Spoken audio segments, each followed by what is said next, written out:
vous pensez que Mahrez a fait un grand match aujourd'hui, c'est votre problème, ça vous regarde. Le match précédent, c'était un grand match pour Mahrez. J'ai dit que Mahrez n'était plus au niveau où il était avant, où il entraînait lui-même l'équipe. Mais je vous avais dit, je me rappelle des mots que j'avais employés, il aura encore des fulgurances.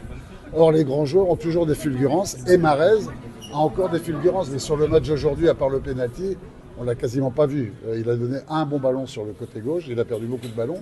Mais ce n'est pas pour ça que ce n'est pas un très grand joueur, c'est un très grand joueur. Mais il n'est plus au niveau où il était quand il était celui qui amenait, qui faisait gagner 20, 30 ou 40 mètres à l'équipe d'Algérie. Maintenant, il est là pour finir sur certaines actions. Il garde cette qualité extraordinaire technique. Mais moi, il n'y a pas du tout d'attaque contre Mahrez.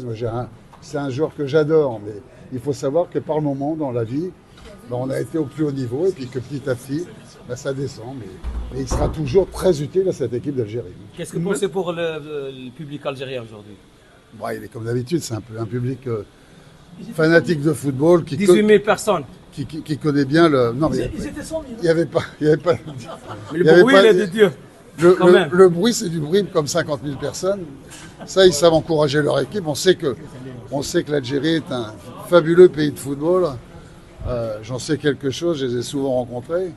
Donc, oui, c'est un pays où il y a du talent, où il y a de la qualité, où il y a de la passion.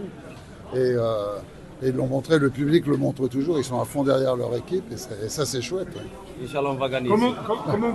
Parfois, il suffit d'une simple phrase d'un entraîneur sur une icône du football pour que tout s'enflamme. Aujourd'hui, on va décortiquer ensemble les propos de Claude Leroy sur Riyad Mahrez. Et on va voir que derrière ce qui ressemble à une attaque, se cache en réalité une histoire bien plus profonde sur le sport, la passion des supporters et puis l'évolution d'un champion. Voilà, tout est parti de là. Quelques mots à peine. Il n'est plus au niveau où il était.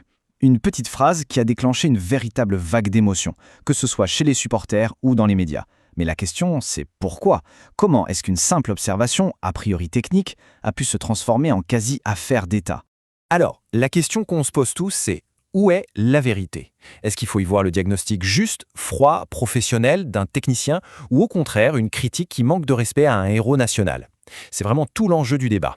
Bon, pour essayer d'y voir un peu plus clair, voilà comment on va procéder. On va d'abord plonger au cœur de la controverse, ensuite on analysera ça en 3 temps, d'abord la métamorphose du joueur, puis la passion si particulière des supporters, et enfin la vision de Leroy pour l'avenir de l'équipe. Et à la fin, on essaiera de prendre un peu de hauteur sur tout ça.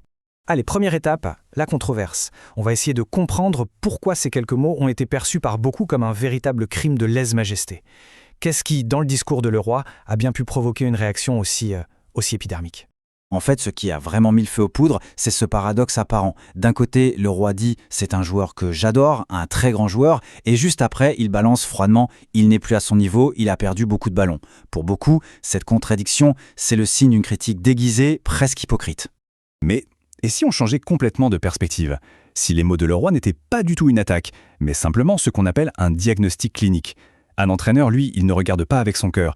Il analyse, il sépare l'émotion du fait. Et ça, c'est une chose qui est par définition impossible pour un supporter. Allez, on passe à notre premier volet, l'analyse du joueur lui-même. Et c'est là, je trouve, que ça devient fascinant. Parce que Claude Leroy, en réalité, il ne parle pas d'un déclin, non, il parle d'une profonde métamorphose dans le jeu de Riyad Mahrez. Vous voyez, Leroy n'est pas en train de dire que Mahrez est fini. Il décrit une évolution, une transformation. Il oppose en quelque sorte 2 versions du joueur. D'un côté, le Mahrez d'avant, le marathonien, le moteur qui pouvait porter le ballon sur 30 ou 40 mètres. Et de l'autre, le Mahrez d'aujourd'hui. Plus un sprinter, un finisseur, qui choisit ses moments avec une économie de mouvement. Concrètement, ça veut dire quoi? Eh bien, Leroy utilise un mot très juste, des fulgurances, des éclairs de génie. Le jeu de Mahrez n'est plus dans la répétition d'efforts pendant 80... Et ça peut paraître surprenant, Leroy ne condamne pas du tout cette passion. Au contraire, il conclut avec une forme d'admiration. Il utilise un mot tout simple, chouette. Mais venant d'un ancien adversaire, ce mot est chargé d'un immense respect pour cette ferveur authentique, cette ferveur brute. Ok, on a le joueur qui se métamorphose et la pression des supporters. Face à ça, le technicien Leroy laisse un peu la place au manager. Parce qu'il ne se contente, c'est le plus important, il dit de penser collectif. Et là, dans son conseil, il y a une toute petite formule, 3 mots qui pourraient passer en fait partie. Et la nuance, elle est immense. Il n'est pas la pièce maîtresse, l'homme providentiel, non, il est une partie du groupe.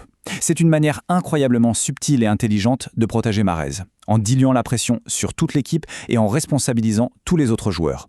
Alors, si on prend un peu de recul sur tout ça, qu'est-ce que cette controverse nous apprend vraiment? On se rend compte que ça nous emmène bien au-delà d'un simple match de foot. Passion de toute une nation. Et enfin, un appel très stratégique à la patience et à la force du collectif. Et tout ça, ça nous laisse avec cette question. Une question qui dépasse